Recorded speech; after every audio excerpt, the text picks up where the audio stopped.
अस्सलाम वालेकुम नाज़रीन, प्रोग्राम में वाक़े भली कार था चऊं। नाज़रीन, वक्त सिंध में जंहिं भी पार्टी जे MNA या MPA के फ़ोन कजे थी तो जवाब इहो अचे तो 26 तारीख़ ताईं असांखे छॾियो। असीं तमामु घणा बिज़ी आहियूं ऐं 26 जे हवाले सां जॾहिं पुछो वञे तो या ज़ाहिर आहे असीं अवां सभिनी खे सुध बि आहे त 26 जून ते ॾिहाड़ो आहे मकानी चूंडनि जो ऐं मकानी चूंडनि जो पहिरियों मरलो जंहिंमें सिंध जूं 4 डिवीजन्स आहिनि, सखर, लाड़काणो, मीरपुर ख़ासि ऐं शहीद बेनज़ीराबाद। उन जे 14 ज़िलनि में चूंड थियण वञे पई, उन करे हीउ माहौल नज़र अचे पियो। हूअं त बाय बुक जेको कमु हुजे थो MNAs या MPAs जो उहो लेजिस्लेशन हुजे थो, पर असां वटि जेको चूंड जो रिवायती कल्चर राइज आहे उन खे साम्हूं रखंदे अहिड़ा मंज़र, चहचटा ऐं सिलसिला असांखे आम जाम नज़र ईंदा आहिनि। हाणे कंसर्न जंहिंमें रखिजे उहा ॻाल्हि इहा आहे त हर भेरे ज़ाहिर आहे चूंडनि खां पहिरियां इहो रिवायती माहौल जुड़े थो ऐं हर हंधि इहा सूरत हाल नज़र अचे थी, पर छा ई तसवुरु कजे त जेकॾहिं अहिड़ी दिलचस्पी, अहिड़ो ध्यानु, एॾी इन हद ताईं जेका असांखे इन्वॉल्वमेंट नज़र अचे थी नुमाइंदनि जी, वर्कर्स सां या पंहिंजे पंहिंजे तकनि ते, पंहिंजनि पंहिंजनि इलाइक़नि में, जेकॾहिं साल जा 12 महीना न 3 खां महीना बि नज़र अचे या 6 महीना नज़र अचे त पोइ छा माहौल हुजे सिंध जे मुख़्तलिफ़ इलाइक़नि जो, शहरनि जो, छा वस्तनि वाहन जी छा सूरत हाल हुजे, उनजो तव्हां ऐं मां तसवुरु करे सघूं था। बहरहाल अॼु जेको असांजो फोकस हूंदो, अव्हां सम्झी विया हूंदो त सिंध जे अंदरि जेको मकानी चूंडनि जो पहिरियों मरलो आहे उहो ई असां प्रोग्राम में फोकस कंदासीं। इन शइ ते बि फोकस कंदासीं त हीअ चूंडूं हर भेरे जियां रिवायती साबित थींदियूं। रिवायती माने करे चयो पिए त छाकाणि त चूंडूं थी वञनि पर जेके बुनियादी मसइला हुजनि था उहा उते जा उते ई बरक़रार रहनि था। त हिन भेरे छा उन में को चेंज ईंदो, का तब्दीली ईंदी या रिवायती चूंड ई असांखे नज़र ईंदी। ऐं ॿियो जेको असीं डिस्कस कंदासीं जेके प्रोग्राम में जेको ॿियो मौज़ू हूंदो, अव्हांखे इहा बि सुध आहे त हीउ मामिलो अदालतुनि में बि वियल आहे, मुख़्तलिफ़ दरख़्वास्तूं आहिनि। सुभाणे बि हिकु अहम ॿुधणी आहे जेका थियण वञे पई पाकिस्तान तहरीक इंसाफ़ ऐं मुत्तहिदा क़ौमी मूवमेंट जूं दरख़्वास्तुनि ते। पर उन सां गॾोगॾु ॿियो जेको कंसर्न मुखालफ़नि जो साम्हूं अचे पियो त हिन भेरे धांधलियुनि जे हवाले सां उहे शिकायत कनि पिया त तमामु घणी सूरत हाल असां सां ॾुखी आहे, सवाई आहे। उहो असां सां गॾु मुख़्तलिफ़ पार्टियुनि जा नुमाइंदा मौजूदु आहिनि, ज़रूरु उन्हनि खां असां उहो सूरत हाल बि मालूम कंदासीं ऐं कहिड़े रीति जेके हीअ सरगर्मियूं अॻियां वधनि पियूं उहे सरगर्मियूं कहिड़े रीति पंहिंजे हथमी नतीजनि ताईं मरहलनि ताईं पुॼंदियूं। अॼु के प्रोग्राम में उनखे बि डिस्कस कंदासीं। जेको पैनल मूंसां गॾु मौजूदु आहिनि जो तारुफ़ असां कराईंदसि, कराची स्टूडियो में मूंखे जॉइन कयो आहे पाकिस्तान तहरीक इंसाफ़ सां तालुक़ु रखंदड़ सीनियर अॻवान आहिनि, पाण PTI जा सेक्रेटरी इतलात आहिनि सिंध जा अरसलान ताज साहब मूंसां गॾु कराची स्टूडियो में मौजूदु आहिनि। अरसलान साहब आपको वेलकम करती हूँ प्रोग्राम में। मूंसां गॾु ज्ञानचंद साहब आहिनि, सेनेटर ज्ञानचंद साहब पाकिस्तान पीपल्स पार्टी सां तालुक़ु रखंदड़ सीनियर अॻवान आहिनि, ज़िले थरपारकर जा पीपल्स पार्टी जा ज़िले सदर बि आहिनि, मूंसां गॾु मौजूदु आहिनि। अॼु के प्रोग्राम में फ़ोन लाइन ज़रिए मखदूम मोहसिन साहब आहिनि, GDA सां तालुक़ु रखंदड़ मुतहरिक अॻवान आहिनि, मूंसां गॾु मौजूदु आहिनि वीडियो लिंक ते। मूंसां गॾु शमशाद सिद्दीकी साहब आहिनि, पाण PSP सां तालुक़ु रखनि था, सीनियर अॻवान आहिनि, उहे पिणु मूंसां अॼु के प्रोग्राम में फ़ोन लाइन ज़रिए शरीक हूंदा। मां सभिनी खे भलीकार चवां थी अॼु के प्रोग्राम में ऐं प्रोग्राम जो आगाज़ बाक़ी ॿियनि पैनलिस्ट की इजाज़त सां अरसलान साहब आपसे करती हूँ। और जाहिर है अब 3 से 4 दिन रह गए हैं, सरगर्मियाँ हम भी देख रहे हैं कि बहुत ज़ोरों शोर से ये सारा सिलसिला जारी है और साथ साथ आप लोग अदालत में भी गए हैं, वो मामला भी 1-2 दिन में वो भी वाज़े होना है। जो सरगर्मियाँ इस वक्त जारी हैं उनको कैसे देखेंगे, क्या बयान करेंगे? आपके भी बहुत सारे उम्मीदवार इस वक्त हिस्सा ले रहे हैं और फिर क्या प्रॉब्लम्स आप लोग इस सारे प्रोसेस में, वैसे तो गाय बगाए सुनने में आई हैं चीज़ें, लेकिन आप क्या बताएंगे? आप सेक्रेटरी इतलात हैं सिंध के पाकिस्तान तहरीक इंसाफ से, क्या प्रॉब्लम्स आप फेस करें? बहुत बहुत शुक्रिया। बहुत अहम मौजू पे आज आप प्रोग्राम कर रही हैं और बड़ा इस वक्त मैं समझता हूँ कि मुनासिब वक्त भी है कि हम देखें कि सिंध में इस वक्त हो क्या रहा है। बल्दियाती इंतखाबात इस वीकेंड पे होने वाले हैं और इससे पहले आप देखें कि हुआ क्या है पूरे सिंध भर में। इस वक्त भी सिंध में 100 दफ़ा 144 नाफिज है। ठीक। दुनिया की कोई ऐसी जमहूरियत मुझे बताएं कि जहाँ पर पॉलिटिकल एक्टिविटी पे पाबंदी हो और वहाँ पे इलेक्शन हो रहे हों। ये हो नहीं सकता कि किसी भी जमहूरियत में कि इलेक्शन ऐसे माहौल में हो रहे हो जहाँ पे तमाम पाबंदियाँ। ये कौन सा इलेक्शन? मार्शल लॉ में हमने देखा है कि ऐसा होता था, गैर जमाती इलेक्शंस में शायद ऐसा होता रहा होगा, लेकिन मैंने अपनी लाइफ में तो एटलीस्ट ऐसा नहीं देखा कि आपको पाबंदी है जलसे करने पर, लेकिन बिलावल साहब कल जलसा कर रहे थे। तो ये क्या दोहरा मयार है? PTI के कारकुनान कहीं मुजाहरा करते हैं, उन पर पर्चे काटे जाते हैं, उनको जेलों में डाल दिया जाता है। हमारे बेतहाशा हमारे उम्मीदवारों पे इन्होंने FIR काटी हैं, जेल गए। अभी भी हमारे उमरकोट में, थर में जो 25 मई को जो मुजाहरा था हमारा, उसके ऊपर जो FIR काटी हैं उसके अंदर 20-25 हमारे कारकुनान जो हैं और उसके अंदर उम्मीदवार भी हैं जिन्होंने पेपर जमा कराए हुए हैं, वो अभी तक जेल में, उनकी बेल नहीं एक्सेप्ट हो रही। सही। इस वक्त भी मुझे हर पल ये ख़बर आ रही है कि जी जो सेकंड फेज़ है जिसमें हैदराबाद के काफ़ी सारे अजला हैं, टंडो अला, टंडो मोहम्मद जान, टंडो जाम हो गया, आपका दादू में कल हमारा मुजाहरा हुआ, तो बेतहाशा कंप्लेंट्स हैं कि हमारे उम्मीदवारों पे FIR भी काटी जा रही है और साथ साथ हो ये रहा है कि उनके पेपर रिजेक्ट किए जा रहे हैं और ये बताया जा रहा है कि जी पीपल्स पार्टी तो यकतरफा मैदान अमल में है और दूसरी कोई जमात ही नहीं है। हमारे हो गए इंडिपेंडेंट कैंडिडेट्स हो गए, GDA के कैंडिडेट हो गए, जो भी शख्स पीपल्स पार्टी के उम्मीदवार के ख़िलाफ़ खड़ा हो रहा है उसके पहले पेपर रिजेक्ट करा रहे हैं जा रहे हैं। और कर कौन रहा है? RO कौन लगे हुए हैं? कोई DO, कोई एजुकेशन डिपार्टमेंट का, कोई मॉनिटरिंग डेस्क का, ये सारे कौन है? सूबाई हुकूमत के मुलाजमीन हैं।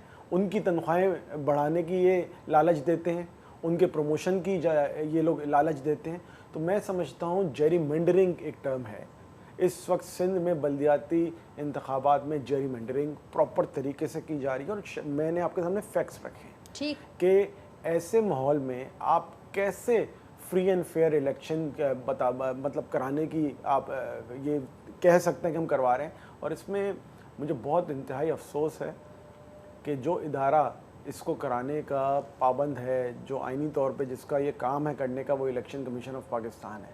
और मुझे बहुत अफसोस है कि इलेक्शन कमीशन ऑफ पाकिस्तान कहीं नज़र नहीं आ रहा मुझे। कल बिलावल ने जाके लाड़काना, वो बड़े अरसे के बाद गए, वो वापस जब पाकिस्तान के दौरे पे आए हैं तो लाड़काना के दौरे पे भी गलती से चले गए। वहाँ पे इन्होंने ऐलानात किए, स्कीम्स अनाउंस की। इस वक्त वो फॉरेन मिनिस्टर हैं, साथ में CM साहब, वज़ीर आला जाके कैंपेन कर रहे हैं अपने कैंडिडेट्स की। कैंडिडेट साथ बैठे हुए और वो एक तरफ फॉरेन मिनिस्टर है, एक तरफ वज़ीर आला है, दीगर वज़रा हैं।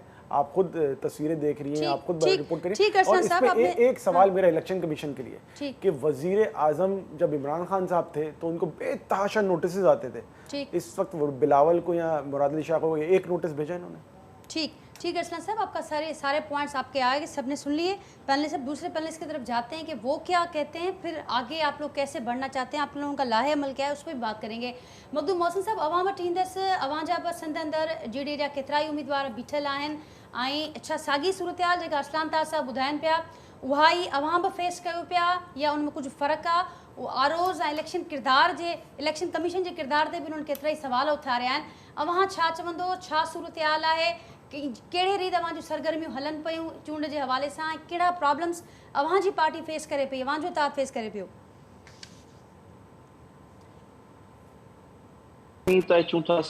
सेकंड फेज़ में तो असां वटि अॼु नॉमिनेशन जी फाइलिंग वारे मरहले मां असीं निकिता आहियूं। असांजे कैंडिडेट्स जेके बि मुंहिंजे डिस्ट्रिक्ट में असीं फेस कयूं, अंदरून सिंध में जेके बि ॿियनि ज़िलनि में असांजा दोस्त या असांजे पार्टी वारा माण्हू जेके इलेक्शन कनि पिया, असल में मसइलो आहे त इलेक्शन कमीशन जे किरदार ते हमेशह सवालिया निशान रहिया आहिनि ऐं उहे हींअर बि बरक़रार आहिनि। जीअं हींअर अरसान साहब खे शायदि अंदरून सिंध जी अञा घणी वधीक नॉलेज कान्हे, पर आउं जो तव्हांखे ॿुधायां त असां वटि SDM खे आरो कयो आहे ऐं SDM उहा जेके प्रोविंशियल वज़ीर जिन जी पोस्टिंग ऐं ट्रांसफर जो अख़्तियार रखनि था ऐं प्रोविंशियल वज़ीर हिकिड़ी पार्टी सां वाबस्ता आहिनि, उहे बि सरगर्मियुनि में मुलविस आहिनि। मुख़्तलिफ़ ज़िलनि में तव्हां अगरि ॾिठो हूंदो त ऐं ॿियो मसइलो आहे त असां वटि हिकिड़ी गैर यकीनी जी सूरत हाल आहे। हाणे अॼु इस्लामाबाद हाई कोर्ट जो फ़ैसिलो आयो आहे त इस्लामाबाद में मकानी चूंडुनि खे कैंसिल कयो वियो आहे। हाणे सभिनी जूं नज़रूं त अलबत्ता सुभाणे डिसीजन अची थो वञे, सिंध में इलेक्शन डिले थी थी वञे। पहिरीं ॻाल्हि आहे त असांखे शदीद तहफ़ुज़ात आहिनि हिन सिस्टम ते, हिन इलेक्टोरल प्रोसेस ते। पहिरीं ॻाल्हि त बंदियूं हुई मेरिट जे बुनियाद ते न थियूं आहिनि। हाणे मूं वटि तव्हांखे एग्ज़ाम्पल ॿुधायां त मूं वटि हालात म्यूनिसिपल कमेटी में जिन वार्डनि में अलहमदुलिल्लाह म्यूनिसिपल कमेटी हालात पुठे टर्म में बि असां खटी हुई ऐं जनरल इलेक्शन में लास्ट में बि असां उहा खटी हुई, उन में कयो अथनि असांजे वार्डनि खे, असांजे माण्हुनि खे डैमेज करण जे लाइ असांजा जेके वार्ड आहिनि उहे 3 वार्ड मिलाए हिकिड़ो वार्ड ठाहियो अथनि पॉपुलेशन बेस ते, जिथे असांजे मुखालफ़नि जी मेजॉरिटी आहे उते 2-2 3 वार्ड अलॻि करे छॾिया अथनि जीअं फिगर्स में इज़ाफ़ो थी सघे। इहो हिकिड़ो नाइंसाफ़ी जो निज़ाम आहे। उन खां अलावा इलेक्शन कमीशन खे खपे हा त पहिरीं ई न्यूट्रल अंदाज़ सां तकबंदियूं कनि हा, सेंसस कनि हा, जंहिंजो MQM बि जंहिंजी डिमांड करे पई, जंहिंजी GDA जंहिंजी डिमांड करे पई, PTI जंहिंजी डिमांड करे पई ऐं जंहिंजे हवाले सां सुभाणे वरी ॿुधूं पिया त कोर्ट डिसीजन ॾींदी। हाणे अहिड़ा हालातनि में इलेक्शन जी मैडम जी कंटिन्यू कजो। मुझो अहिड़नि हालातनि में हाणे माण्हुनि खे इहा ख़बर कि पहिरीं ॻाल्हि त इहा इन सिस्टम ते माण्हुनि खे सवाल निशान आहिनि। पोइ बि असां मैदान कोन छॾियो, असीं ठीकु आहे, असीं फेस कयूं पिया जेका बि सूरत हाल आहे। हिते एसपी हुननि जा आहिनि, डीसी हुननि जा आहिनि, इंतिज़ामिया सॼी हुननि जी आहे। उनजे बावजूद बि ॾिसो, पहिरीं ॻाल्हि त इलेक्शन थियणु खपे न्यूट्रल निज़ाम, त local body election Sindh government कराए थी, या पंजाब में पंजाब गवर्नमेंट कराए थी, बलोचिस्तान में बलोचिस्तान गवर्नमेंट कराए थी इलेक्शन कमीशन सां मिली। इलेक्शन कमीशन जो त हिकिड़ो रुॻो नालो आहे त इलेक्शन कमीशन चूंड कराए, चूंड त सूबाई हुकूमत थी कराए। पोइ हुननि जा डीसी बि हुननि जा रखरायल थियनि था, एसएसपी बि हुननि जा रखरायल थियनि था। जीअं हींअर दोस्त चयो त 144 लॻायो वियो, हाणे 144 लागू, हाणे जे इलेक्शन जे दौरान बि पॉलिटिकल एक्टिविटीज़ ते सरगर्मियुनि ते पाबंदी हूंदी त पोइ आख़िर कॾहिं सरगर्मियूं थींदियूं, कहिड़े नियम। ठीक मखदूम साहब, अवांजो पॉइंट अची वियो। मूंसां गॾु पीएसपी जा अॻवान बि आहिनि, उन्हनि सां असांखे बि शदीद ॻाल्हाईंदासीं। तहफ़्फ़ुज़ात हले लोकल। ठीक मखदूम साहब, मुंहिंजो पॉइंट अची वियो। उन खां अॻु सेनेटर ज्ञानचंद साहब बि हलंदासीं। ज्ञानचंद साहब, अवां ॿुधो अरसलान ताज साहब जो मौक़िफ़ बि, मखदूम मोहसिन साहब जो बि। हू जीटीए सां बिलोंग कनि था, हू पीटीआई सां बिलोंग कनि था, ऐं अॼु जेयूआई सां गॾु प्रोग्राम में शरीक न आहे, कैंपेन्स में रुधल आहिनि। पर उन बावजूदि जेके कंसर्न्स कुझु साम्हूं अचनि पिया, उहे बि घणे भाङे उन्हनि जा बि कंसर्न्स कुझु अहिड़ा ई साम्हूं अचनि पिया। आरोस ते बि इल्ज़ाम लॻनि पिया, इलेक्शन कमीशन जे किरदार ते बि सुवाल उथारनि पिया, ऐं ख़ुदि ॼाणाइनि पिया त हिन भेरे धांधलियुनि वारो जेको समूरो इहो माहौल आहे, उहो कुझु सवायो थी पियो आहे। तमामु ॾुखियो आहे इन क़िस्म जे माहौल में ट्रांसपेरेंट इलेक्शन्स एक्सपेक्ट करणु। छा चवंदो अवां, जेके हीअ एलिगेशन्स, जेके मामला साम्हूं अचनि पिया, छा चवंदो अवां, छा अवांजो मौक़िफ़ आहे? मुंहिंजे ख़्याल में इल्ज़ामात त पंहिंजी जॻह ते, छाकाणि त उहो स्टाफ जेको आहे उहो ई मौजूदु आहे। ईअं कोन त हिकिड़ी पार्टी जो स्टाफ मौजूदु आहे, जेको बि स्टाफ मौजूदु आहे उन मां तव्हांखे पोलिंग अमले खे मुक़ररु करणो पए। हा, गवर्नमेंट में हुजण जो थोरो घणो फ़ाइदो यकीनन गवर्नमेंट पार्टी खे पए थो, पर को एॾो वॾो फ़र्क़ु पवंदो पए, छाकाणि हीअ गली मोहल्ले जी इलेक्शन आहे।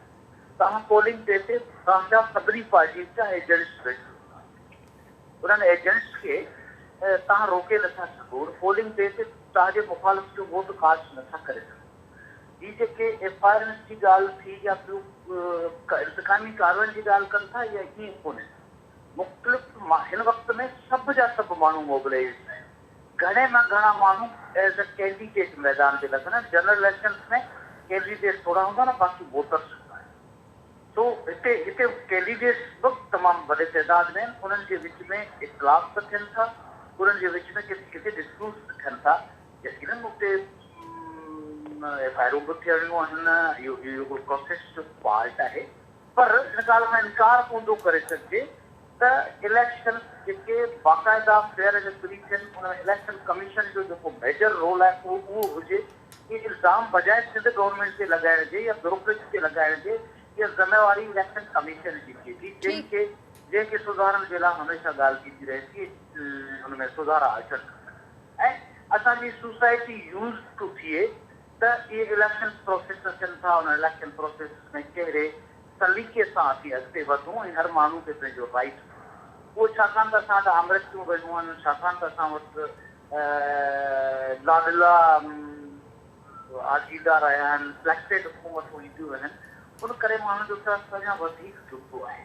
जेकॾहिं हीअ समूरा मामला ख़ैर ख़ूबी सां अॻिते वधनि त आउं नथो सम्झां त हिननि इलेक्शन खे तव्हां अॻे खां सवायो जेको चई सघो त भई हिन में कांग्रेस इहा मुंहिंजे ख़्याल में घटि में घटि कांग्रेस जेको आहे हिननि इलेक्शन खे थियनि थियूं, छाकाणि त हर पोलिंग ते न त ॿिनि पोलिंगनि ते हिकिड़ो कैंडिडेट मौजूदु हूंदो आहे वार्ड।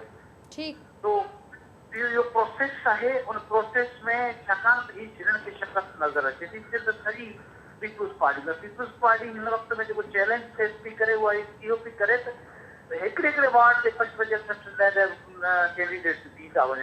ऐं तव्हांखे ॿुधायां कि ग़रीब तरीन इलाइक़ो आहे सरकार करे, उनजी हिकिड़ी यूसी ते 20 चेयरमैन जा उम्मीदवार अची विया, 20 डिस्ट्रिक्ट काउंसिल जा उम्मीदवार अची विया, जिन एप्लीकेशनूं ॾिनियूं बाक़ाइदा पार्टी खे। तो उन्हनि खे मैनेज करण जे लाइ असांखे त तमामु घणियूं मुश्किलातूं आयूं त विदिन द पार्टी जेके हिक ॿिए खे कॉन्टेस्ट कनि पिया उन्हनि खे कीअं मैनेज कजे। पर आउं सम्झां थो काफ़ी हद ताईं असांजा कैंडिडेट बिना मुक़ाबले बि अची चुका आहिनि ऐं ॿियनि जॻहियुनि ते असीं अॼु बि सॼो ॾींहुं असां वेठा हुआसीं। मुख़्तलिफ़ आज़ाद जेके पीपुल्स पार्टी सां लाॻापियल माण्हू थी विया, उन्हनि खे असां गॾु ठीक बावजूद बि काफ़ी ठीक पीपल्स पार्टी ठीक तमामु ज्ञानचंद साहब पॉइंट अची वियो पंहिंजो, पर जेके कुझु कंसर्न्स उन्हनि इज़हार कयो, उन्हनि ॼाणायो त 144 जी उन्हनि ॻाल्हि कई त हिकु पासे पॉलिटिकल एक्टिविटी जारी आहे ऐं ॿिए पासे अव्हां 144 लागू कयो था, इहा ॻाल्हि बि कनि था त उहा वरी अव्हां ते अप्लाई नथो थिए उहो कानून। उन सां गॾोगॾु हीअ बि ज़िक्र कनि था त जॾहिं पीपल्स पार्टी सेटिस्फाइड बि आहे, अव्हां पाण एतिराफ़ कयो त कुझु एज जेका हुकूमती पार्टी हुजे थी उनखे मिले थो इन टाइप जे माहौल में चूंडनि में, पर हू इहा ॻाल्हि कनि था त पोइ जेकॾहिं हेॾो सेटिस्फेक्शन बि आहे तव्हांजो, अव्हां ॼाणायो पिया त कमु बि हले पियो ऐं अहिड़ो को माहौल न आहे इंतकामी कार्रवाई वारो, त पोइ हीअ केस गिरफ़्तारियुनि जा हवाला ॾियनि पिया त उहो बदस्तूर सिलसिलो जारी आहे, उनखे छा नालो ॾियूं असीं? छोटा मोटा केस थिया आहिनि, गिरफ़्तारियूं जिते जिते को क्राइम थियो हुते थियो, ॿियनि ते कोन थियो आहे, पॉलिटिकली विक्टिमाइज़ेशन तौर ते गिरफ़्तारियूं थियूं थियूं। ठीक बाक़ी जनसन जे हवाले सां बेनज़ीर भुट्टो साहिबा जी सालगिरह मार्शलानी जो दौर में मार्शलऊं कोन रोके सघियूं, असां पंहिंजी हुकूमत में बेनज़ीर साहिबा जी सालगिरह खे कीअं था रोके सघूं। असांजे सिंध जे कुर्द में हिकिड़े हिकिड़े कैंडिडेट बि सालगिरह जा केक काटिया आहिनि।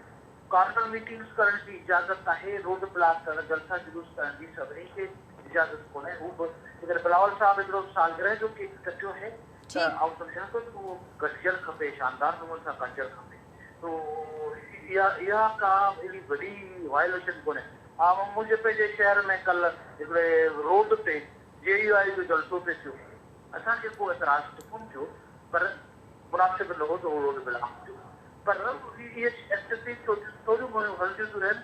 असल इहो आहे त लॉ जी वायोलेशन न थिए, थोरी घणी जेका इहे जलसा जुलूसनि या मीटिंग जे हवाले सां का बाबरी वाल खां जेकॾहिं ॿाहिरि बि का कॉर्नर मीटिंग थी हुई तो को हर्ज कोन्हे। ठीक ज्ञानचंद साहब, अरसलान साहब आपने सुना, बड़ा तफसीली उन्होंने जवाब दिया कि पॉलिटिकल विक्टिमाइजेशन का नाम उसको नहीं दिया जा सकता, बाकी जहाँ जहाँ कोई कार्रवाई कोई हुई है तो उसका रीज़न भी कुछ और है, पॉलिटिकल विक्टिमाइजेशन आप उसे नहीं कह सकते।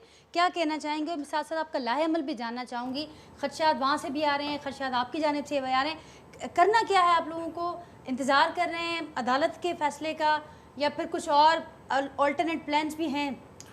और देखें, पहले तो ज्ञानचंद साहब ने जो कहा कि अनकंटेस्टेड पीपल्स पार्टी जो जीत रही है, उसमें ज़रा ये भी बताएं कि अनकंटेस्टेड किस तरह से जीत रही है। ठीक, क्या वहाँ पे किसी ने पेपर ही जमा नहीं कराए थे? यहाँ पर जिन्होंने पेपर जमा कराए थे उनके पेपर रिजेक्ट किए गए हैं।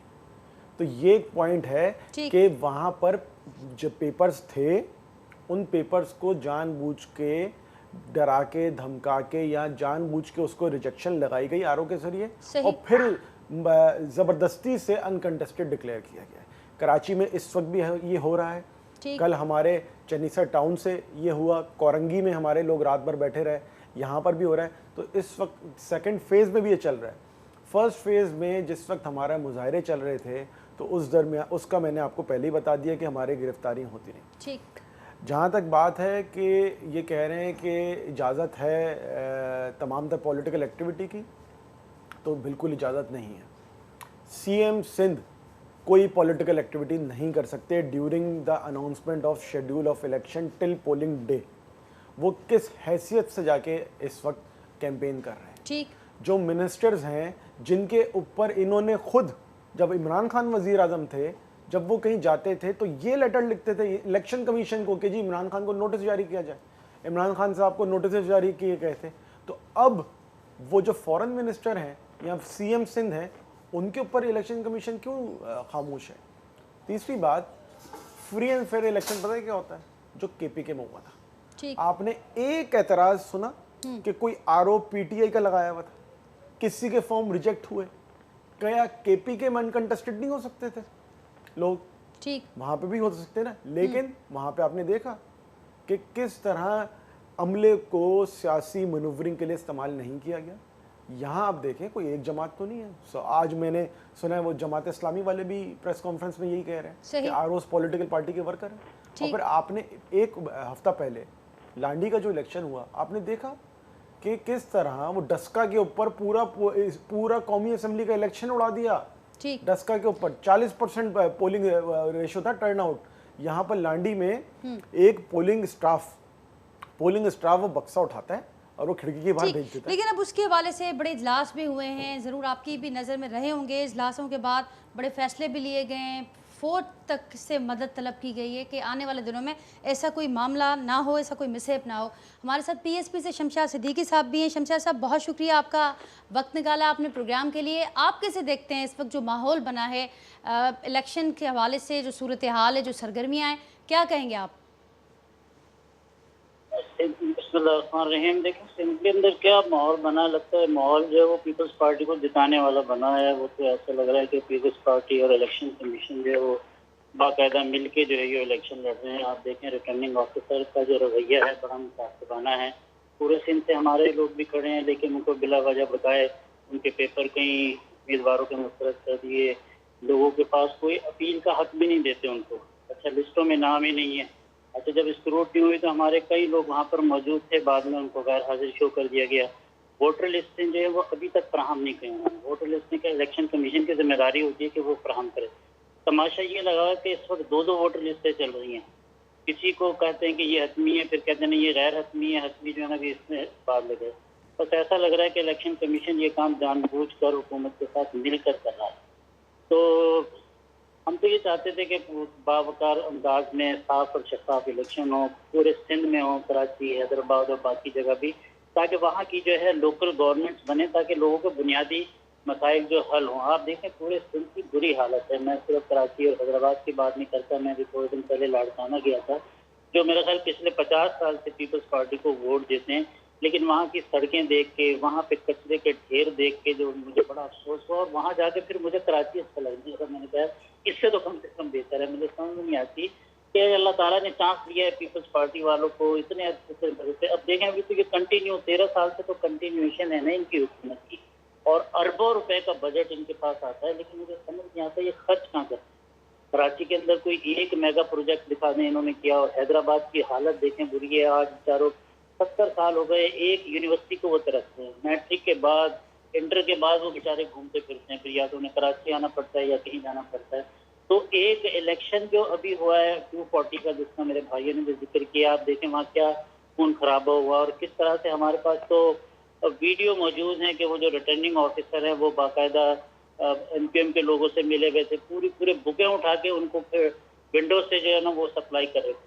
और फिर आपने देखा किस जालिमाना तरीके से एक मजहबी पार्टी ने, तहरीक लबैक जो कहते हैं कि हम आशिकान रसूल हैं, उन्होंने हमारे ऑफिस पे आके जालिमाना तरीके से फायरिंग की है। डायरेक्ट फायरिंग हुई है, मुस्तफा भाई को गोली लगी, उसके बाद अनीस खानसानी की गाड़ी पे लगी है। साबिक एमपी हैं हमारे फ़खर आलम भाई, ज्वाइंट सेक्रेटरी हैं, मरकजी रहनुमा खासकर ज़मीन पार्टी के, 4 गोलियां लगी हैं। ठीक, लेकिन अब ये कहा जा रहा है सिद्दीकी साहब कि ऐसी सूरत हाल पैदा ना हो, इसीलिए कुछ खास इक़दामात भी लिए जा रहे हैं। कैसे कराएंगे? ठीक ठीक ठीक। और इससे पहले आपने वजह फरमाया कि अगर इसी तरीके से ये सारा सिलसिला चला तो फिर वो रिवायती सिलसिला नज़र आएगा, रिजल्ट्स आ जाएंगे, पावर्स मिल जाएंगे, लेकिन वो जो बुनियादी मसाइल हैं वो वहीं के वहीं रहेंगे, वो वहीं के वहीं जू के तू रहेंगे। मुझे तो कोई फायदा नहीं लगता है। ठीक, लेकिन एक वक्त था, मखदूम साहब के पास चलते हैं, फिर मेरे साथ असम्बली से हैं अरसलान ताज साहब, और एक सिलेक्ट कमेटी बनी। सुप्रीम कोर्ट का जो फैसला आया कि आइन के आर्टिकल 140A से हमाहंग किया जाए लोकल बॉडी एक्ट को, फिर उस पर सिलेक्ट कमेटी बनी। ये मामला अदालत में भी चलते रहे, लेकिन अब कुछ ये भी मामला हैं कि बड़ी देर की है। अदालत का ये फैसला 6-7 महीने पहले आता है, और उसके बाद जिस तरीके से इसको चलाया जाता है वो बड़ा डिलेइंग सारी सूरत हाल लग रही है। मखदूम साहब, उनमें छा ऐड करना चाहींदो? अॼु तव्हां सभु कंसर्न्स जो इज़हार कयो पिया, ज़ाहिरा ख़दशा ॿुधायो पिया। ईंदड़ 2 सवाल हूंदा त हिकमत अमली छा हूंदी, छाकाणि त सुभाणे जेको बि फ़ैसिलो ईंदो उन खां पोइ ज़ाहिर आहे हाणे वक़्तु तमामु थोरो आहे, ऐं जेके तयारियूं हुयूं, बैलेट पेपर्स हुजनि, ॿिया मामला हुजनि, उहे तक़रीबन मुकमल थी चुका आहिनि इलेक्शन खे वठी करे। त नज़र अचे पियो त चूंड थियण वञे पई, त हीअ जेके इन्हनि ख़दशनि खे साम्हूं रखंदे यानी ख़दशनि सां गॾु चूंड में वञो पिया, त पोइ रिज़ल्ट्स खे एक्सेप्ट कंदो, छा हिकमत अमली हूंदी।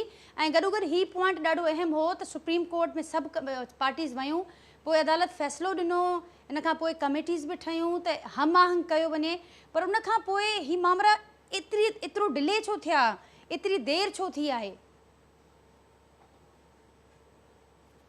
मैडम ॾिसो, पहिरीं ॻाल्हि त पीपल्स पार्टी वारा चवनि कुझु था, कनि कुझु था, अमल हुननि जो कुझु पियो आहे। हिकिड़े तरफ़ MQM वारनि सां इताद कयो अथनि उन्हनि खे पॼनि त इलेक्शन कराईंदासीं, इलेक्शन डिले थींदी 15-20 ॾींहंनि खां वठी हुनजी वज़ीरनि जो तव्हां स्टेटमेंट्स तव्हांजे अखियुनि अॻियां आहिनि। वरी ॿी तरफ़ जीअं हींअर PSB जे दोस्त चयो त इलेक्शन कमीशन ऐं सिंध हुकूमत असांखे घुरियूं थियूं नज़र अचनि। वरी हिकिड़ो सबूत इहो आहे त हींअर मूं जो शेड्यूल पे ॾिठो त पहिरें फेज़ जी 26 जून ते पोलिंग डे आहे, रिज़ल्ट्स जी कंसोलिडेशन ऑफ रिज़ल्ट हिननि 30 जून रखी आहे, माना हुन में 4 ॾींहंनि जो हिननि गैप रखियो आहे। हाणे पहिरियों सवाल निशान त इन शदीद तहफ़ुज़ात आहिनि त जे जो रिज़ल्ट्स अचणु खपनि। जॾहिं जनरल इलेक्शन जा रिज़ल्ट हींअर बाई इलेक्शन थी आहे कोरंगी में, उनजी रिज़ल्ट तव्हांखे 3 कलाकनि में मिली थी वञे त छा हिकिड़े वार्ड जी, हिकिड़े म्यूनिसिपल जी, हिकिड़े टाउन जी, हिकिड़े डिस्ट्रिक्ट जी तव्हांखे रिज़ल्ट लाइ तव्हांखे छा 4 ॾींहं खपनि। उन्हनि चई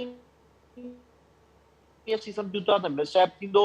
जीअं पोइ बि जीअं बाई इलेक्शन में तव्हां ॿुधो त RTS सिस्टम वेही वियो, पोइ को न को गड़बड़ थिए थी ऐं उन में वरी का न का इशू थींदा। अहिड़े तरह जी जेका शइ असीं कतनि रिज़ल्ट तस्लीम न कंदासीं। हा अलबत्ता उन सिस्टम खे असीं इलेक्शन खां पहिरीं जा तहफ़ुज़ात जो इज़हार कयूं था त जंहिं ॾींहुं इलेक्शन थिए उन ॾींहुं असां पंहिंजे माण्हुनि खे बि त इन शइ जी इंस्ट्रक्ट कयो आहे त तव्हां पंहिंजा फॉर्म 45 वठी पोइ पोलिंग्स मां निकिरंदो ऐं रिज़ल्ट उन ॾींहुं अनाउंस कनि। साफ़ शफ़ाफ़ रेंजर्स आर्मी जे निगरानी में थियणु खपे। हाणे हिकिड़े तरफ़ सिंध हुकूमत वारा वज़ीर चवंदा इलेक्शन डिले थींदी, ॿिए तरफ़ इदारनि खे लिखनि त तव्हां अचो इलेक्शन करायो। ॾिसो इलेक्शन त थियणी आहे ऐं इलेक्शन आउं चवां थो हर दफ़े टाइमली इलेक्शन थियणु खपे।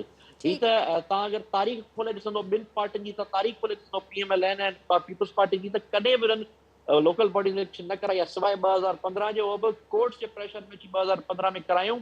उन में बि इख़्तियारात हेठि ताईं मुंतकिल न थी सघिया, जो सबूत थियो आहे त मेयर कराची जेका वॾे खां वॾी पोस्ट आहे चीफ मिनिस्टर सिंध खां पोइ, उन खे इख़्तियार कोन आहे। उहो 4 साल पंहिंजे टर्म पूरो कोर्ट जे ॿाहिरां मीडिया प्लेटफॉर्म जे ॿाहिरां दाऊं कंदो रहियो, ॻाल्हियूं कंदो रहियो और हुनजो टाइम गुज़री वियो, कुझु बि डिलीवर न करे सघियो। हाणे इहो बि हिकिड़ो इशू आहे। तहफ़ुज़ात रिज़ल्ट सही अचणु खपनि, इलेक्टोरल प्रोसेस खे शफ़ाफ़ थियणु खपे। पहिरीं ॻाल्हि चयो त पीपल्स पार्टी जे माण्हुनि जा बिना मुक़ाबले अचनि पिया, प्रपोज़र सेकेंडरनि खे टारगेट कनि पिया। जेको माण्हू फॉर्म पियो भरे अल्हम्दुलिल्लाह असां हुनजे साम्हूं माण्हू बीहारिया न, असीं कम्पीट कयूं पिया, पर जिथे बि असांजे प्रपोज़र सेकेंडरनि खे टारगेट कयो थो वञे उते असीं त खणी ठीकु आहे उन्हनि खे फेस कयूं पिया या ॿिया दोस्त मुख़्तलिफ़ ज़िलनि में कनि पिया, पर हर ज़िले में हर माण्हू त हुननि खे फेस नथो करे सघे। हिकिड़ी गवर्नमेंट आहे हुननि जी, त हुननि खे विक्टिमाइज़ कनि पिया ऐं बिल्कुलु हिकिड़ी गवर्नमेंट जो एडवांटेज वठनि पिया ऐं इलेक्शन कमीशन जे किरदार ते काफ़ी सवालिया निशान। जे इहो ई तर्ज़ु रहियो त असीं एहतिजाज जे दायरे खे बि वधाईंदासीं ऐं सुभाणे कोर्ट जो कहिड़ो फ़ैसिलो थो अचे। ठीक मखदूम साहब, ठीक ज्ञानचंद साहब जे कोर्ट ठीक ठीक अवां जो पॉइंट अची वियो मखदूम साहब। ज्ञानचंद साहब लेवल प्लेइंग फील्ड न पई मिले ऐं सभु शिकायतूं अचनि पियूं, चवनि पिया त अहिड़ी क़िस्म जी जेका इलेक्शन थी बि जेके बि रिज़ल्ट्स ईंदा उहे ज़ाहिर आहे उहे मुतमइन कंदड़ बि न हूंदा असांजे लाइ। ऐं गॾोगॾु इहा ॻाल्हि बि कनि पिया त जेका सूरत हाल आहे बुनियादी मसइला उते जो उते रहंदा, सूरत हाल में को फ़र्क़ु कोन ईंदो। हिन कंसेंस खे हिन शयुनि खे पीपल्स पार्टी ने त कुझु सीरियस ॾिसे पई हिननि मामलनि खे या ॼाणाए पई त ही को रिवायती सिलसिलो आहे उनखे ईअं ई ट्रीट करिणो आहे, उनखे छॾिणो आहे। तो हिकिड़ी ॻाल्हि त आऊं जेको असांजो PSP जो दोस्त आहे हुन क़बूल कई त आऊं लाड़काणे वियुसि, मूंखे कराची सुठो लॻो। चलो दोस्त माविया में कुझु कराची जे कमनि खे एप्रिशिएट कयो। ॿी ॻाल्हि कई त हैदराबाद में का यूनिवर्सिटी कोन्हे, हैदराबाद हब आहे, तइलीमी हब आहे। हुननि खे सिर्फ़ु हुननि जे मोहल्ले में यूनिवर्सिटी खपे, उहा हुननि जे मोहल्ले में कोन्हे। हैदराबाद जे चौधारी सिंध जूं अहम दर्सगाहूं मौजूदु आहिनि। ठीक हाँ, हिन इलेक्शन जे हवाले सां जेके हिन जे ख़दशात आहिनि उहे ख़दशात त बरक़रार रहणा आहिनि, छाकाणि त ही हुननि जे हक़ीक़त ते कुझु कोन्हे को, हुननि जी पंहिंजूं कमज़ोरियूं आहिनि। ही PTI जी जीअं कॉकटेल हिकिड़ो ठहियलु आहे, उहे उन्हनि खे दाहूं ई करणियूं आहिनि, हींअर बि करणियूं आहिनि, ईंदड़ जनरल इलेक्शन में बि करणियूं आहिनि। छाकाणि त ही सिलेक्टर जॾहिं सिलेक्ट हुननि खे नथा कनि पोइ हुननि खे तकलीफ़ थी थिए। आम ट्रांसपेरेंट इलेक्शंस में हिन करे खटियो कोन्हे को। जॾहिं मार्शलाइन जे दौर में पीपल्स पार्टी जे ख़ैर तमामु घटि हिसो वरितो, पर मुश्किल तरीन हालात में पीपल्स पार्टी पंहिंजे जेके आहिनि उन्हनि में खटे ॾेखारियो आहे।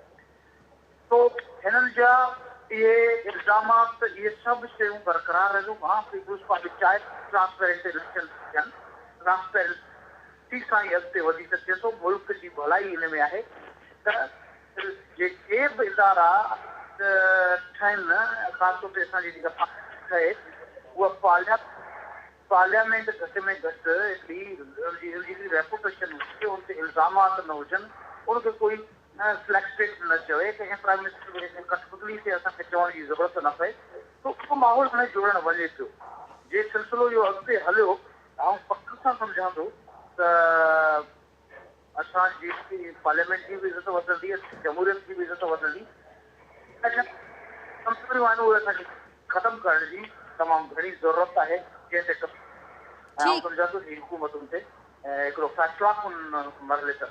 ठीक ज्ञानचंद साहब, अरसलन साहब आप क्या ऐड करना चाहेंगे, क्या रिस्पॉन्ड करना चाहेंगे, और साथ साथ जो आप लोग अदालत में भी हैं उसके हवाले से आप लोग क्या एक्सपेक्ट कर रहे हैं वहाँ से? और सिलेक्ट कमेटी का मखदूम साहब ने कुछ पॉइंट्स ऐड किए, वो कह रहे हैं कि वो वहाँ पर डिसाइड कुछ होता है और बाहर आकर कुछ और होता है, कुछ ऐसा ही है? देखें, जो सूरत हाल है ये सारी, आप इसको स्टार्ट अगर हम करें तो बेहतर ये है कि आप स्टार्ट करें कि जो सुप्रीम कोर्ट का ऑर्डर था उसमें था क्या। उसमें पाकिस्तान की तारीख में पहली दफ़ा आर्टिकल 140A की इंटरप्रिटेशन की गई। बहुत डिटेल्ड वो जजमेंट है जस्टिस गुलजार अहमद साहब का। उसमें उन्होंने कहा कि 2 sections local government act Sindh का जो है उसको खारिज किया उन्होंने, 74-75। ठीक। और उसके अलावा उन्होंने कहा कि जी ये इदारे लोकल गवर्नमेंट के हैं, इसको नहीं छड़ा जा सकता।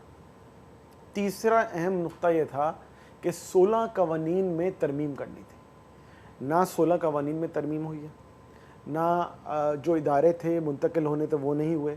इसके अलावा 2 सेक्शन जो खारिज हो गए हैं वो बाकायदा सुप्रीम कोर्ट ने तो कर दिए, बट यहाँ पर उसको प्रॉपर्ली उसको किया नहीं गया, प्रोसेस आप लोग खामोश रहे? चले आप कहेंगे हम खामोश नहीं रहे, हम कमेटियों में गए, हमने आवाज उठाई, अदालत में गए। सेलेक्ट कमेटी जो बनी, इतनी देर क्यों गए? 2 दिन पहले आप लोग, अभी तक अदालत में ये मामला चल रहा है और ऑब्जर्वेशन भी एक सामने आई अदालत की कि बड़ी देर की गई है इस मामले में। मैं बताता हूँ, पहले तो सेलेक्ट कमेटी आपने कहा ना, सेलेक्ट कमेटी की पिछले 3 हफ्ते से तो कोई मुलाकात वगैरह हुई नहीं।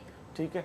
और सेलेक्ट कमेटी इन्होंने जब इतनी डिले में बनाई, हमारे प्रेशर में बनाई, हमने बार बार कहा सेलेक्ट कमेटी, उसके बाद जाके फिर इन्होंने बज़रूरत मजबूरी सेलेक्ट कमेटी बनाई, लेकिन सेलेक्ट कमेटी के अंदर ड्राफ्ट कुछ कभी कहीं नहीं है, उसका कोई नतीजा नहीं आना। वो सिर्फ अदालत में ये रिपोर्ट जमा कराने की हद तक है कि जी हमने सेलेक्ट कमेटी बना दी है, अब वो फैसला करेगी, जो फैसला करेगी वो अमेंडमेंट करेगी। तो ये सिर्फ आंखों में धूल झोंकने के लिए अदालत के सामने।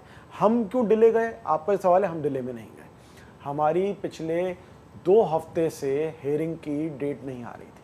हम पहले हाई कोर्ट गए, हाई कोर्ट में हमें कहा गया कि जी आप सुप्रीम कोर्ट जाएं।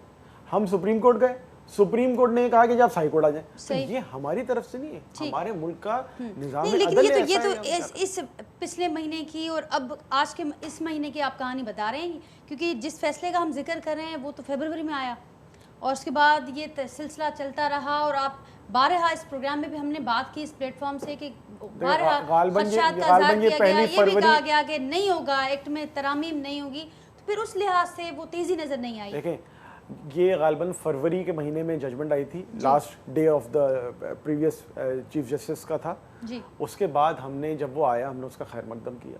उसके बाद हमने कुछ मुजाहरे किए, पब्लिक गैदरिंग की, कुछ सेमिनार्स किए। हमने समझा कि शायद ये लोग इस तरह से समझेंगे। जब उसके बावजूद ये नहीं समझे तो फिर हमने कोर्ट का रास्ता इख्तियार किया। ये तो अदालत को खुद सो मोटे लेना चाहिए था कि चीफ जस्टिस का ऑर्डर है और उसके ऊपर अमल दरामद नहीं हो रहा। ये कंटेम ऑफ कोर्ट है। कंटेम ऑफ कोर्ट हमें याद दिलाने की जरूरत नहीं है। हमें नहीं ये याद दिलाना है कि जज साहब आपके अदालत के हुक्म की पामाली हो रही है, उसके ऊपर अमल दरामद। कमीशन का भी यही मौक़िफ़ है कि हम भी अदालत के जो अदालत का ऑर्डर है उसी पर अमल करते हुए, क्योंकि अदालत का ये ऑर्डर है कि हर हाल में इलेक्शन होनी है, नहीं तो सूबे तो राजी नहीं थे। हर हाल हमने सूबों को राजी किया है क्योंकि सुप्रीम कोर्ट का अमल है। अगर मंतकी तौर पे देखा जाए तो 1-2 साल से हमारा जो मेयर के बाद सेटअप डला हुआ है वो पॉलिटिकल एडमिनिस्ट्रेटर्स बैठे हुए हैं। इस वक्त मुर्तज़ा वहाब साहब की नाक के नीचे पूरे कराची के इलेक्शन हो रहे हैं, तो क्या ये फ्री एंड फेयर है? वो हर जगह जाके फीते काट रहे हैं झूठे मूठे, और वो आप समझती हैं, आम लोग समझते हैं फ्री एंड फेयर हो सकते हैं। कोई नहीं मान रहा फ्री एंड फेयर। दूसरी बात ये कि सेंसस होना है। जब सेंसस अभी होना है इस साल में या अगले साल के पहले 2 क्वार्टर्स में होना है, तो उसकी फ्रेश सेंसस के ऊपर क्यों नहीं आप इलेक्शन करा रहे? ये तो 5 साल पुराना सेंसस है। तो 2016 में सर्वे हुआ है, 2017 में रिजल्ट आया है, तो 2016 की आदादोशुमार के ऊपर आपने यूसीएं बना दी, झूठी यूसीएं बनाई हैं। यहाँ पर ईसीपी का भी किरदार को सवाल उठता है कि कैसे डिलिमिटेशन गलत की गई। मैं आपके सामने फैक्ट रखता हूँ, न्यू कराची का टाउन है 8,70,000 के ऊपर एक टाउन है, गुलशन इकबाल का टाउन है 4.5 लाख पे। क्यों भाई? यहाँ पर 8 यूसी हैं गुलशन इकबाल में, न्यू कराची 8,70,000 पे 13 यूसी हैं। अच्छा, बल्दिया में भी 13 यूसी हैं, लेकिन 7.5 लाख आबादी है वहाँ की। आपका मंगोपीर 9,08,000 की आबादी है, वहाँ पे यूसियाँ कितनी है? 16। तो कोई मयार ही नहीं है। कानून में लिखा हुआ है 45,000 से 55,000 से 75,000 और 5% to 10% ऊपर नीचे है। सारी चीजें आपके सामने आ गई साहब, लेकिन अब आगे कैसे बढ़ेंगे? शमशाद साहब को भी ऐड करते हैं। शमशाद साहब, क्या ऐड करना चाहेंगे आप इस सारी गुफ्तगू में? और अदालत में ये ऑब्वियसली ये मामला है और इलेक्शन में 2 से 3 दिन हैं, सारी तैयारियां मुकम्मल हो चुकी हैं, अब ये सारे खदशात और हिकमत अमली, आप क्या कहेंगे?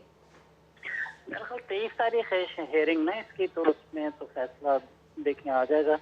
लेकिन जैसे बदनीयती बहुत ज़्यादा नज़र आ रही है सिंध हुकूमत की। इन्होंने कितनी पार्टियों से वादे किए थे, जमात इस्लामी से धरना दिया, उनके साथ एक एग्रीमेंट किया कि हम इसमें तरमीम करते हैं, फिर उसके बाद हमारी पार्टी ने धरना दिया, हमारे साथ बुला के उन्होंने बाकायदा इन राइटिंग एग्रीमेंट किया कि नहीं हम इसके अंदर जो है ना वो मुनासिब तब्दीलियाँ करेंगे।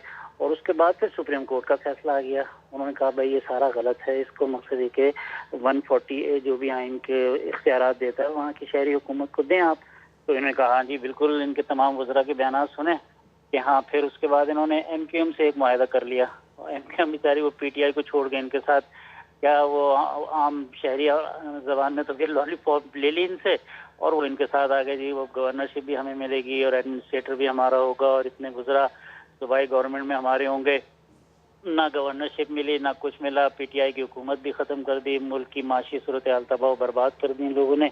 अब देखें कि क्या सूरत हाल है। अब मुझे नहीं लगता कि ये इलेक्शन ऑन टाइम हो, क्योंकि अभी तक तो जो मसला इलेक्शन का फ़ायदा क्या होगा मुझे ये समझ में नहीं आ रहा। जब इख्तियारात ही नहीं है, MQM का वो था तो 4 साल तक जो मेयर था इख्तियारात पे रोना रोता रहा आखिर तक वो। ठीक, अब अगर इलेक्शन हो जाएंगे तो अब क्या कर लेगा वो? दो बातें आपने की कि मौजूदा सूरत हाल में हो भी जाती है इलेक्शन, इसी सूरत हाल में तो उनका कोई फायदा नहीं होना। फिर साथ साथ आपने ये भी कहा कि आप नहीं समझते कि ऑन टाइम होंगे ये इलेक्शन के साथ इलेक्शन करें, लोकल गवर्नमेंट कराएं।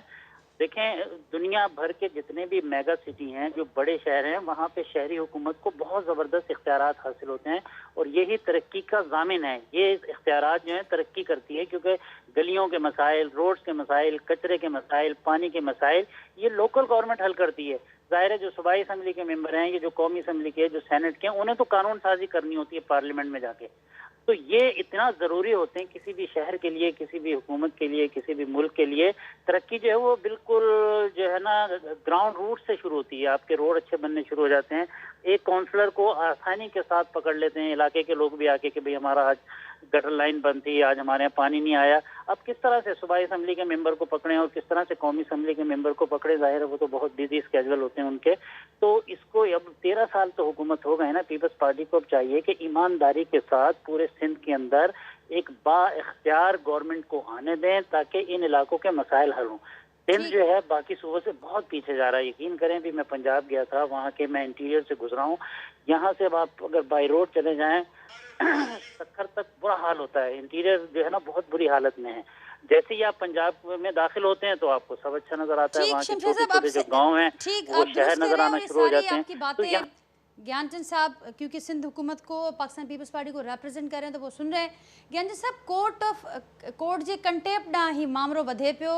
जेका ॻाल्हि अरसलान साहब कई त तव्हां न रुगो सिलेक्ट कमेटी में वेठल जेके पार्लियामानी पार्टी हूँ उन्हनि सां, पर उन खां सवाइ ॿियनि पार्टियुनि सां बि एग्रीमेंट्स कया, मुआहिदा कया त असीं हिन खे वाक़ई बाइख्तियार कंदासीं। जेके ज़रूरी घुरिबल तरमीमूं आहिनि उन्हनि खे इंश्योर कयो वेंदो, यकीनी बणायो वेंदो त उहे तरमीमूं उन जो हिसो थियनि, पर नथी सघियो उहो। ऐं सुभाणे हाणे कुझु ॾींहं बचिया आहिनि त कीअं हाणे एश्योरेंस कीअं ॾींदो सिंध जे अवाम खे ऐं ख़ुदि जेके ही मुख़्तलिफ़ पार्टीज़ अवां जे कॉम्पिटिशन में बीठल आहिनि? ॾिसो मुंहिंजे ख़्याल में state with in the state में पैदा करे कोन्हे सघे। ठीकु, जेका प्रोविंशियल गवर्नमेंट आहे उनजा पंहिंजा अख़्तियारात आहिनि ऐं उहे बरक़रार रखणु खपनि। ही त चाहिनि था त ॿी शहरी सिंध, देही सिंध क़िस्म जूं नफ़रतूं फैलाईंदड़ माण्हू आहिनि, उन्हनि जे हवाले ये सभु शयूं करे कोन थियूं सघनि। ॿिए नंबर ते इहो थी कोन थो सघे जेकॾहिं लोकल गवर्नमेंट उते अची थी वञे त उहो सर्विसिस जे लाइ अचे, पर मेजर जेके शयूं आहिनि मेगा प्रोजेक्ट्स आहिनि ऐं वॾी वॾी वॾी जेके स्कीम्स आहिनि उहे उन्हनि जे हवाले हूंदियूं। म्यूनिसिपल सर्विसिस जो मक़सदु इहो हूंदो आहे त तव्हां शहर जी सफ़ाई सुथराई ऐं उनजी मेंटेनेंस जे जा कम उन्हनि खे मिली सघनि था। उनखे मास्टर प्लान में हुननि खे शामिल ज़रूरु रखी सघिजे थो, पर मुकमल तौर ते हुननि जे हवाले कोन थो थी सघे। तो इन सिलसिले में जेके ठीक मुख्य मुकम्मल तौर ते तव्हां चओ पार्टी था त हवाले नथो थी सघिजे, सूबाई हुकूमत जा पंहिंजा इख्तियार आहिनि उनखे असीं घटाए नथा सघूं, पर जेके हेठीं सतह जा इख्तियार आहिनि उहे कीअं हेठीं सतह ताईं कीअं यकीनी बणाईंदो त उहे हेठीं सतह ताईं वेंदा ऐं कम बि नज़र ईंदो। 15 सालनि खां अव्हांजी हुकूमत आहे सूबे अंदरि ऐं जेका सूरत हाल आहे अॼु जेकॾहिं मूं प्रोग्राम जे आगाज़ में ज़िक्र कयो त जेकॾहिं ही अहिड़ी दिलचस्पी ध्यानु जेको हाणे असीं ॾिसूं पिया, जेकॾहिं इहो असांखे साल जा 12 महीना न 3 महीना बि नज़र अचे हा त अॼु सिंध जो शहर जन्नत जो ॾेख ॾियनि हा, पर ईअं नाहे। सूरत हाल अव्हांजे साम्हूं बि आहे।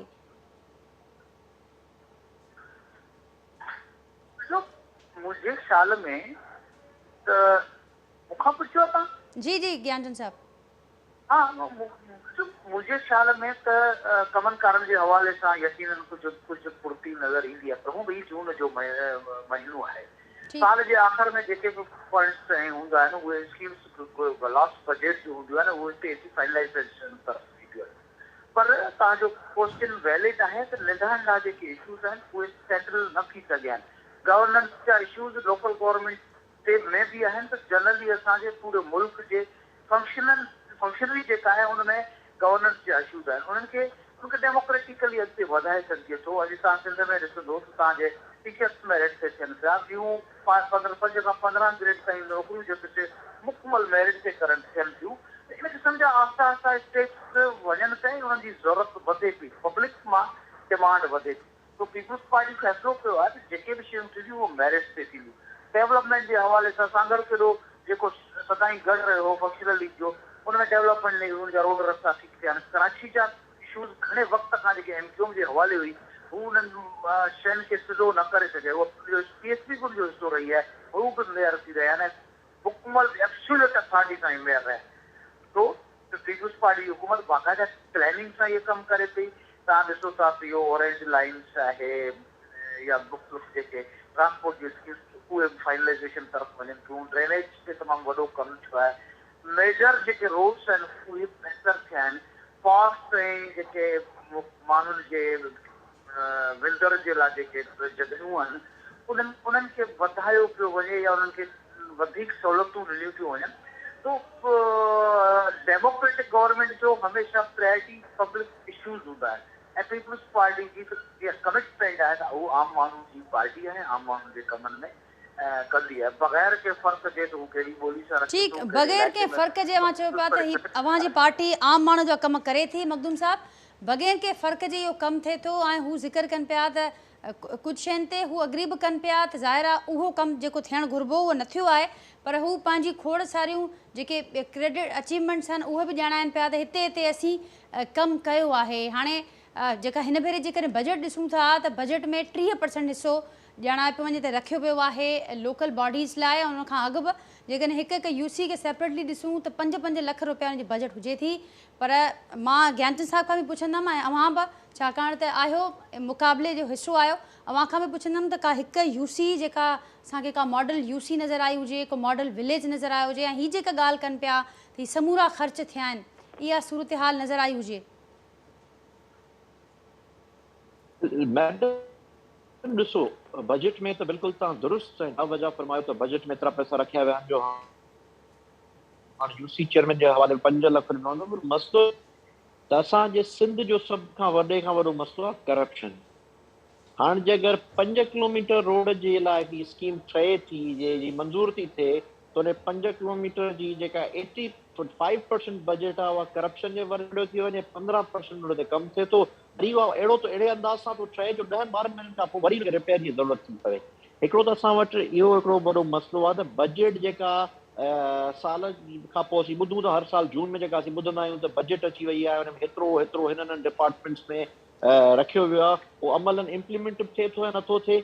जे अगर थे थो इम्प्लीमेंट या जे का हिकु जीअं तव्हां यूसी चई था ऐं त यूसी कोन चवंदो आहियां चवंदो हिकिड़े काउंसलर जी कॉन्स्टिट्यूंसी उहा तमामु नंढी थी थिए जे उहा बि का रोल मॉडल आहे त उहा ॾेखारींदी उन ते पोइ तव्हांखे मां अर्ज़ु कंदुसि तव्हां बि उन ते कलाक जो प्रोग्राम फोन ते पहुचंदुसि छो त मूंखे त सॼे सिंध में नज़र कान थी अचे इवन लाड़काने जी सिचुएशन ख़राबु आहे जंहिंजो नतीजो लाड़काने जेको हुननि जो ॻढ़ तस्वुरु कयो वेंदो हुन में हू पंहिंजी घर जी सीट हाराए था वञनि बाक़ी ओवरऑल हिकिड़ो असां वटि हिते ऑपोज़िशन जो बि हिकिड़ो फुक़दान आहे ऑपोज़िशन खे पंहिंजे ठीक मखदूम साहब जो पॉइंट अची वियो मूं वटि थोरो ई टाइम आहे फाइनल कमेंट आपका अरसलान साहब देखें ये जो बात कर रहे थे ज्ञानचंद साहब के कराची में दूसरी पार्टी थी तो चलें ठीक है, ये बताएं सखर में जो गुज़िश्ता अभी दिनों पहले बारिश हुई थी वो पानी रोडों से क्लियर हो गया सारा, वो सब चला गया, एक बारिश हुई है अभी मैं अभी जो फ़ोन में देख रहा था इस वक्त मलीर में हल्की सी बारिश आई है, वो पूरा फ्लड